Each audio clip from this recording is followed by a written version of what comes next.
Today is June 6th, and you're watching GameSpot News. I'm your host, Chris Waters, and here are this week's top stories.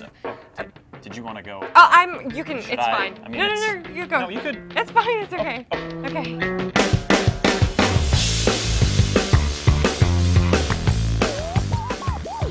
The Witcher 3 Wild Hunt news bomb this week gave me those oh-so-hyped jitters that I usually only associate with like E3 press conferences, but CD Projekt Red revealed the release date and this sick-as-hell trailer. Now set for release on February 24th, 2015, The Witcher 3 is headed for PC, Xbox One, and PS4. If you fancy spending a bit more than the normal asking price, you can get all kinds of swag and show your support for the slaughter of magical indigenous wildlife. The trailer is packed with all sorts of awesomeness, from the beautiful, deadly, and sexy world of The Witcher, and GameSpot's own Kevin Van Ord even did a trailer breakdown on the characters and the lore it features. That franchise is so awesome, even President Obama was talking about it this week. Now, if you'll excuse me, I need to go sit down cross-legged in meditation mode and calm down my Witcher hype to manageable levels, so Jess, if you just... Cool. No worries, Chris. Take a minute. Forza Horizon 2 has been confirmed to run at 1080p and 30 frames per second, which is apparently just what they were after. While creative director Ryan Fulton said that the visual fidelity of 1080p was extremely important as a next-gen benchmark, he reaffirmed that 30 frames per second was the best choice to carry on from 2012's Forza Horizon. He explained, "I think what we did on Horizon was demonstrate that, and this is really important, a locked frame rate that's absolutely solid and never drops is the most important thing for our game. 30 frames per second actually enables us to realize that experience." The game is also promising a killer soundtrack delivered through double the radio stations, so you'll have no trouble finding the perfect track to go along with your mad driving skills. Or possibly just constant crashing and a tendency to drive the wrong way if I'm the one that happens to be playing. I always knew Australia was full of deadly creatures that tried to kill you, I just didn't know Jess was one of them. That's mildly alarming. Next up, we've got some news on a game that's sure to be featured prominently at next week's E3. It's Uncharted 4.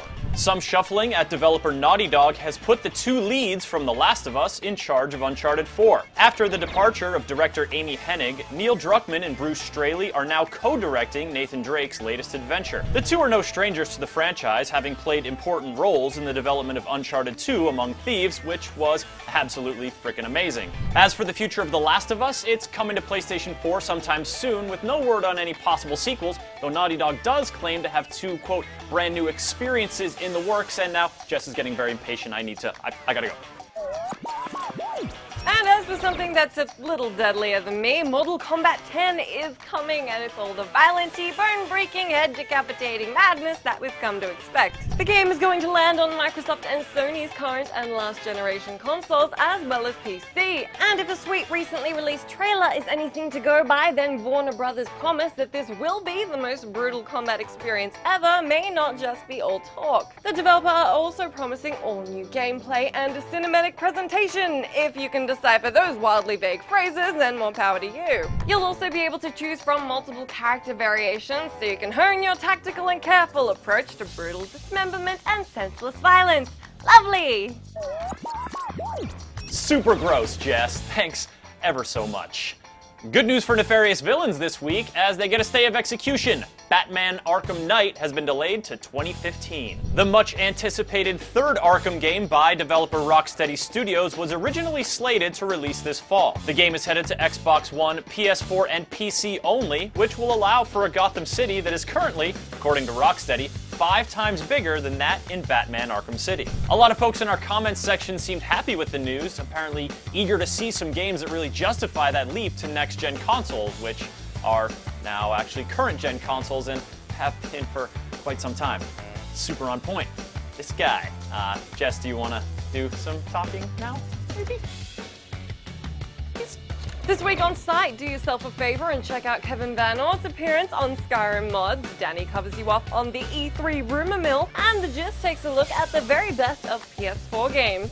And that'll about do it for the top 5 news stories of this week. I think we managed to get through that one pretty well, Jess. Good job. Yeah, I mean, we got through it eventually. So you guys know, next week during E3, we will be back with news every single day, usual time. We'll also have live news check-ins, news breakdowns, and stories probably as well. The writing one? Well, reading, looking at them in video format.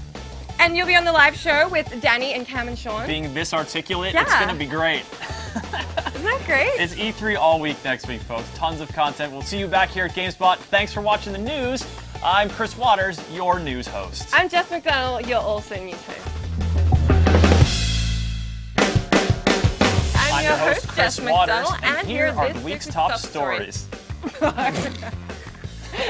Please go that high. John, maybe? Keep getting higher. You're gonna go here. Okay. I get it, it's like Watchmen. Who watches the toadstools? Super gross, Jess. Thanks ever so much. So much enthusiasm.